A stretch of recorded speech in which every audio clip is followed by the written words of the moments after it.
ایک گاؤں میں رمن نامی ایک لڑکا رہا کرتا تھا۔ اس کی بہن اور بہنوئی بھی اسی کے ساتھ رہا کرتے تھے، جس کی وجہ سے رمن اور اس کی بیوی کے درمیان بہت سی لڑائیاں ہوتی رہتی تھیں۔ شادی کے بعد رمن کا کاروبار ٹھپ ہو گیا۔ اس کی وجہ سے سبھی لوگ صنم کو ہی قصوروار ٹھہراتے۔ رمن، تم کب تک اپنی بدبخت بیوی کے ساتھ وقت گزارو گے؟ گھر میں وہی چیز سنبھال کے رکھی جاتی ہے جو کہ کام کی ہوتی ہے۔ بیکار کا سامان تو گھر سے باہر پھینک دینا چاہیے۔ بھائی صاحب، معاف کرنا، میں کوئی سامان نہیں ہوں جسے آپ باہر پھینکنے کی باتیں کر رہے ہیں۔ صنم، خاموش ہو جاؤ، تم میرے بہنوئی کی بےزتی کر رہی ہو، اور آپ کے بہنوئی میرا کتنا احترام کر رہی ہیں، یہ سنا نہیں آپ نے کیا؟ جو کچھ وہ کہہ رہی ہیں اس میں کوئی غلط بات بھی نہیں ہے۔ جب سے تم اس گھر میں آئی ہو، اس گھر کی تو رونق ہی چلی گئی ہے۔ میرا کاروبار تک برباد ہو گیا ہے۔ کیا میں اتنی بری ہوں؟ میں آپ لوگوں پر بوجھ ہوں نا، میں بہت جلد یہ بوجھ بھی ختم کر دوں گی۔ صنم روتی ہوئی اپنے کمرے میں چلی جاتی ہے۔ رمن بھی اپنے بہن اور بہنوئی کے ساتھ دوسرے کمرے میں چلا جاتا ہے۔ رات کا وقت ہے، رمن بھی سو رہا ہے اور صنم پریشانی سے ادھر ادھر کمرے میں ٹہل رہی تھی۔ اگر میں سب پر بوجھ ہوں تو مجھے مر ہی جانا چاہیے۔ میں خودکشی کر لیتی ہوں اور اپنی جان ختم کر لیتی ہوں، اس سے کم از کم سب کو سکون تو ہو جائے گا نا۔ صنم خودکشی کرنے کے ارادے سے گھر سے نکل پڑتی ہے۔ وہ اپنے شوہر کو سوتا ہوا چھوڑ کر ایک دریا کے کنارے پہنچ جاتی ہے تاکہ وہ اس میں چھلانگ لگا کر خودکشی کر لے۔ اے اللہ، تو مجھے معاف کر دینا، میں بہت گناہگار ہوں اور میں خودکشی کر رہی ہوں۔ مجھے پتا ہے خودکشی حرام ہے، لیکن میں مجبور ہوں، اس لیے تو مجھے معاف کر دینا۔ یہ کہہ کر جیسے ہی وہ چھلانگ لگانے لگتی ہے تو پاس ایک اوون نمودار ہو جاتا ہے۔ ہے؟ یہ کیا ہے اور یہ کہاں سے آیا ہے؟ میں ایک جادوئی اوون ہوں۔ تم اب خودکشی نہیں کرو گی۔ تم اس سے جو مانگو گی یہ تمہیں دے گا۔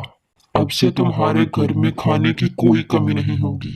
تم ایسا کرو، تم گھر واپس جاؤ اور تم سے قبل میں پہنچ چکا ہوں گا۔ وہ جیسے ہی گھر واپس آتی ہے تو دیکھتی ہے کہ گھر کے میز پر وہ جادوئی اوون پڑا ہوتا ہے۔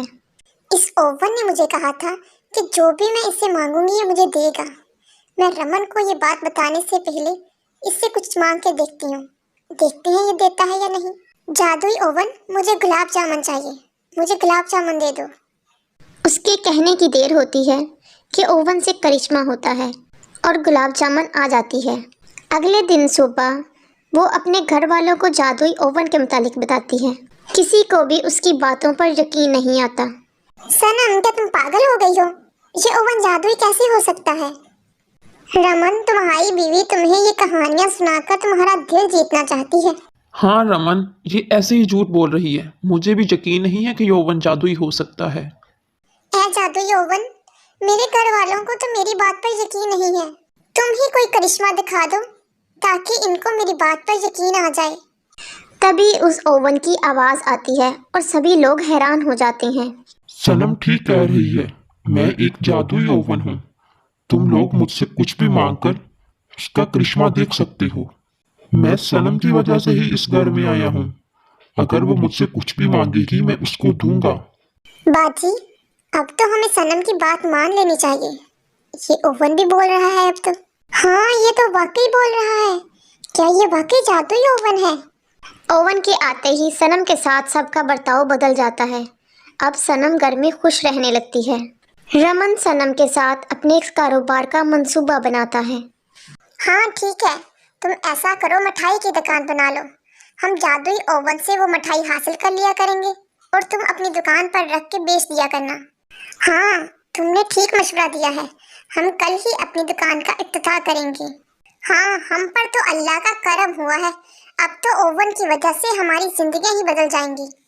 رمن مٹھائی کی دکان کھول لیتا ہے اور صنم اوون سے کئی طرح کی مٹھائیاں نکال کر رمن کو دے دیتی ہے۔ پیسوں کی وجہ سے اس گھر میں خوشحالی آنے لگتی ہے۔ رمن کو احساس ہو جاتا ہے کہ اس نے اپنی بیوی کے ساتھ بہت غلط سلوک کیا تھا اور رمن اپنی بیوی سے معافی مانگتا ہے۔ رمن اور صنم کو اتنا خوش دیکھ کر اس کی بہن اور بہنوئی بہت جیلس ہوتے ہیں، اس لیے وہ رات کے اندھیرے میں جادوئی اوون کو چوری کر کے گھر سے بھاگنے کا منصوبہ بنا لیتے ہیں۔ ایسا کرو، ہم جادوئی اوون لیتے ہیں اور اس گھر سے چلے جاتے ہیں۔